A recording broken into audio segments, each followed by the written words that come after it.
how do you explain when things don't go as we assume? Or better, how do you explain when others are able to achieve things that seem to defy all of the assumptions? For example, why is Apple so innovative? Year after year after year after year, they're more innovative than all their competition.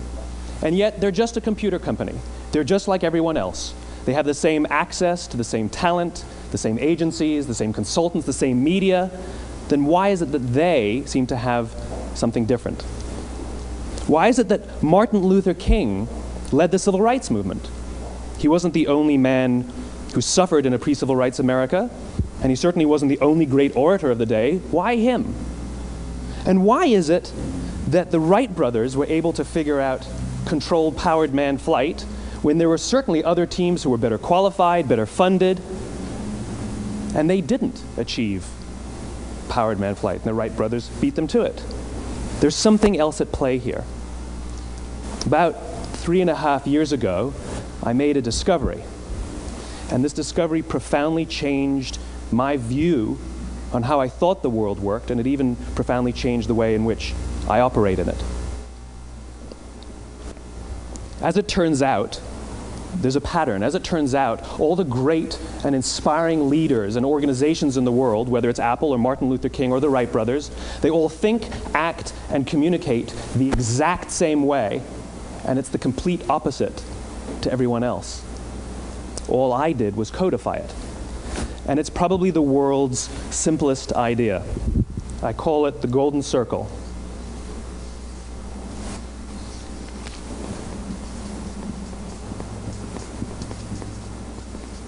Why, how, what?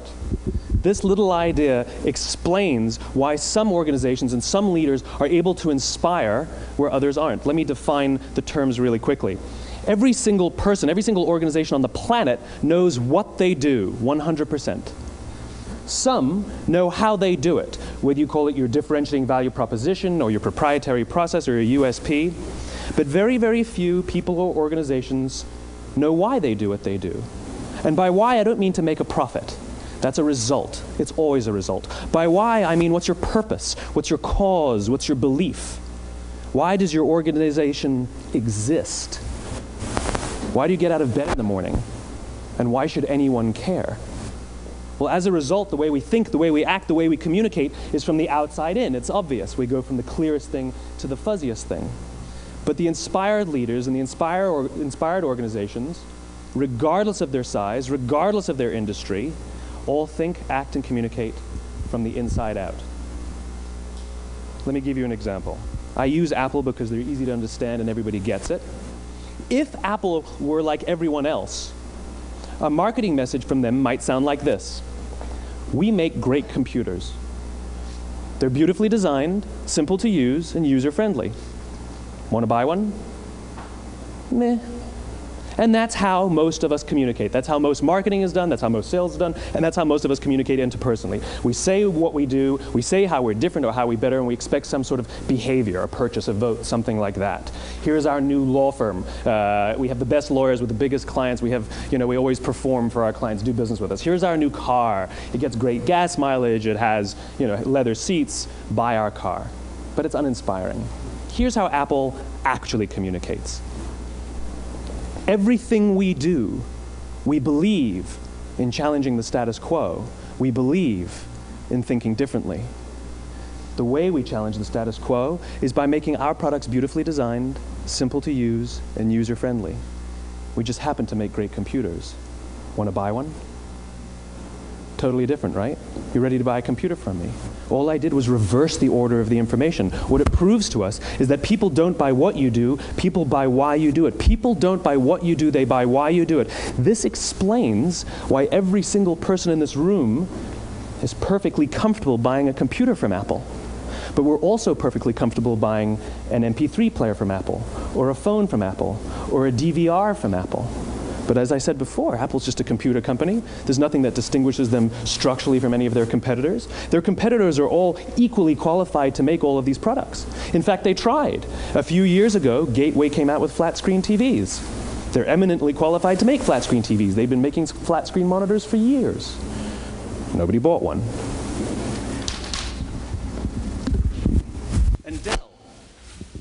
Dell came out with MP3 players and PDAs. And they make great quality products, and they can make perfectly well-designed products, and nobody bought one. In fact, talking about it now, we can't even imagine buying an MP3 player from Dell. Why would you buy an MP3 player from a computer company? But we do it every day. People don't buy what you do, they buy why you do it. The goal is not to do business with everybody who needs what you have. The goal is to do business with people who believe what you believe. Here's the best part. None of what I'm telling you is my opinion. It's all grounded in the tenets of biology, not psychology, biology.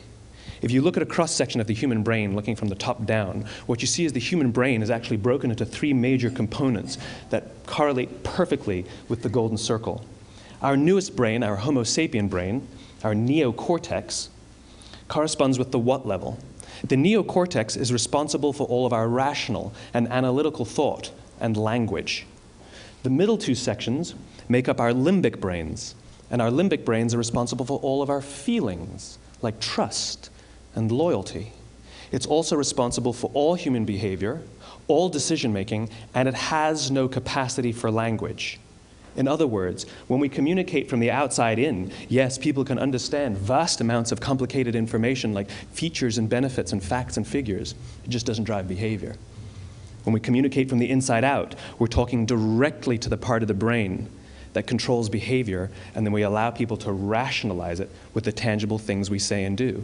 This is where gut decisions come from. You know, sometimes you can give somebody all the facts and your figures, and they say, I know what all the facts and details say, but it just doesn't feel right. Why would we use that verb? It doesn't feel right. Because the part of the brain that controls decision-making doesn't control language. And the best we can muster up is, I don't know, it just doesn't feel right. Or sometimes you say you're leading with your heart, or you're leading with your soul. Well, I hate to break it to you, those aren't other body parts controlling your behavior. It's all happening here in your limbic brain, the part of the brain that controls decision-making and not language.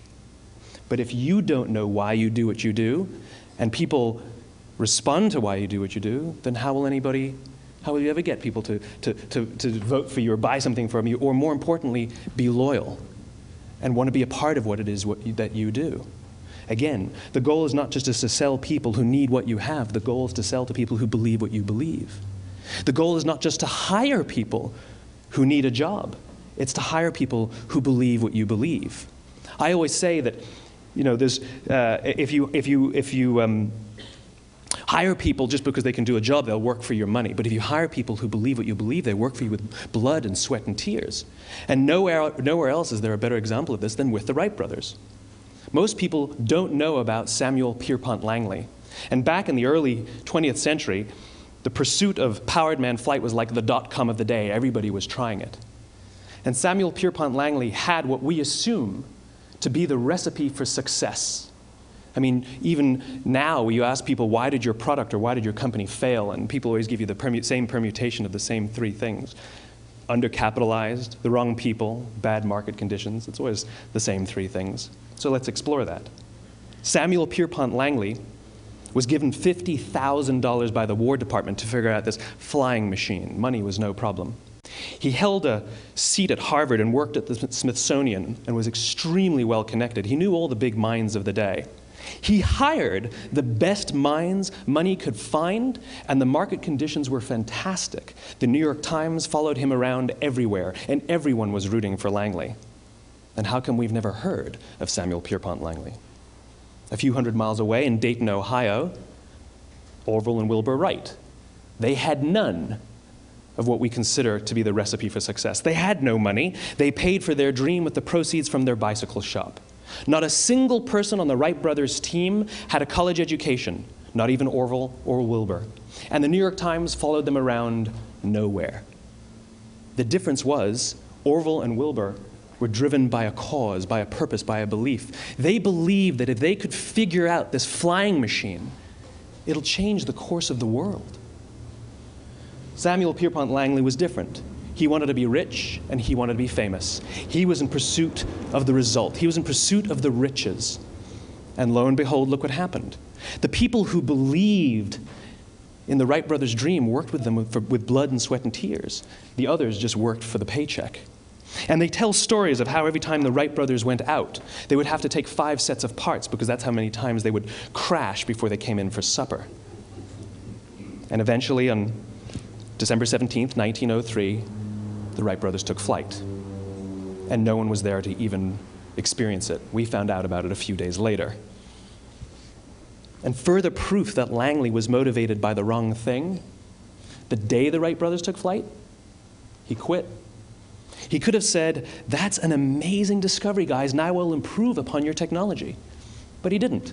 He wasn't first. He didn't get rich. He didn't get famous. So he quit. People don't buy what you do, they buy why you do it. And if you talk about what you believe, you will attract those who believe what you believe.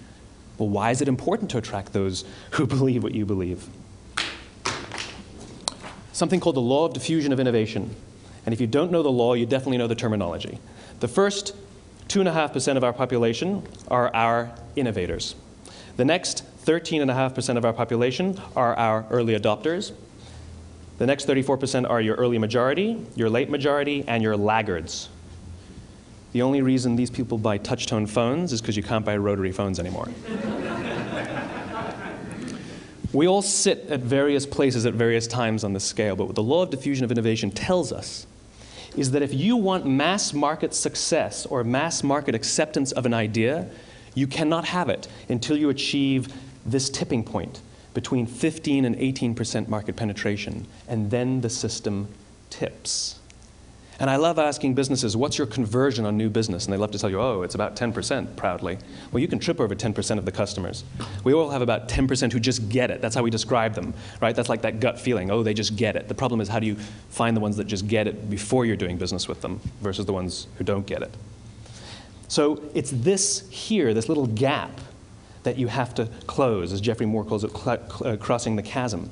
Because you see, the early majority will not try something until someone else has tried it first. And these guys, the innovators and the early adopters, they're comfortable making those gut decisions. They're more comfortable making those intuitive decisions that are driven by what they believe about the world and not just what product is available. These are the people who stood online for 6 hours to buy an iPhone when they first came out, when you could have just walked into the store the next week and bought one off the shelf. These are the people who spent $40,000 on flat screen TVs when they first came out, even though the technology was substandard. And by the way, they didn't do it because the technology was so great. They did it for themselves. It's because they wanted to be first. People don't buy what you do, they buy why you do it. And what you do simply proves what you believe. In fact, people will do the things that prove what they believe. The reason that person bought the iPhone in the first 6 hours, or stood in line for 6 hours, was because of what they believed about the world and how they wanted everybody to see them. They were first. People don't buy what you do, they buy why you do it. So let me give you a famous example, a famous failure and a famous success of the law of diffusion of innovation.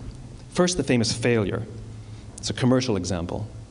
As we said before a second ago, the recipe for success is money and the right people and the right marketing conditions, right? You should have success then. Look at TiVo.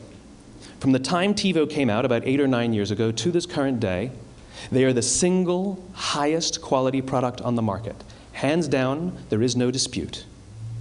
They were extremely well funded. Market conditions were fantastic. I mean, we use TiVo as a verb. I TiVo stuff on my piece of junk Time Warner DVR all the time. But TiVo is a commercial failure. They've never made money.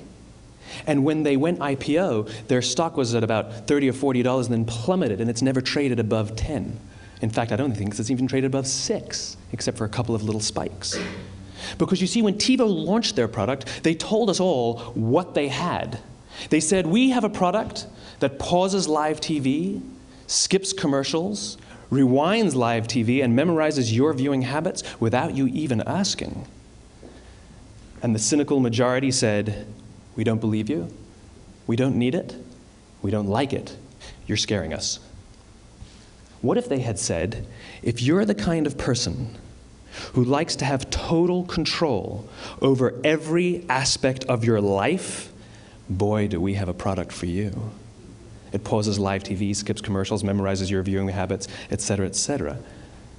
People don't buy what you do, they buy why you do it, and what you do simply serves as the proof of what you believe. Now let me give you a successful example of the law of diffusion of innovation. In the summer of 1963, 250,000 people showed up on the Mall in Washington to hear Dr. King speak. They sent out no invitations, and there was no website to check the date. How do you do that? Well, Dr. King wasn't the only man in America who was a great orator. He wasn't the only man in America who suffered in a pre-civil rights America. In fact, some of his ideas were bad. But he had a gift. He didn't go around telling people what needed to change in America. He went around and told people what he believed. I believe, I believe, I believe, he told people. And people who believed what he believed took his cause and they made it their own, and they told people. And some of those people created structures to get the word out to even more people. And lo and behold, 250,000 people showed up on the right day, on the right time to hear him speak. How many of them showed up for him? 0. They showed up for themselves. It's what they believed about America that got them to travel on a bus for 8 hours to stand in the sun in Washington in the middle of August. It's what they believed, and it wasn't about black versus white. 25% of the audience was white. Dr. King believed that there are 2 types of laws in this world, those that are made by a higher authority and those that are made by man. And not until all the laws that are made by man are consistent with the laws that are made by the higher authority will we live in a just world. It just so happens that the civil rights movement was the perfect thing to help him bring his cause to life. We followed him not for him, but for ourselves. And by the way, he gave the I have a dream speech, not the I have a plan speech. Listen to politicians now with their comprehensive 12-point plans. They're not inspiring anybody. Because there are leaders and there are those who lead. Leaders hold a position of power or authority, but those who lead inspire us. Whether they're individuals or organizations, we follow those who lead, not because we have to, but because we want to. We follow those who lead, not for them, but for ourselves. And it's those who start with why that have the ability to inspire those around them or find others who inspire them. Thank you very much.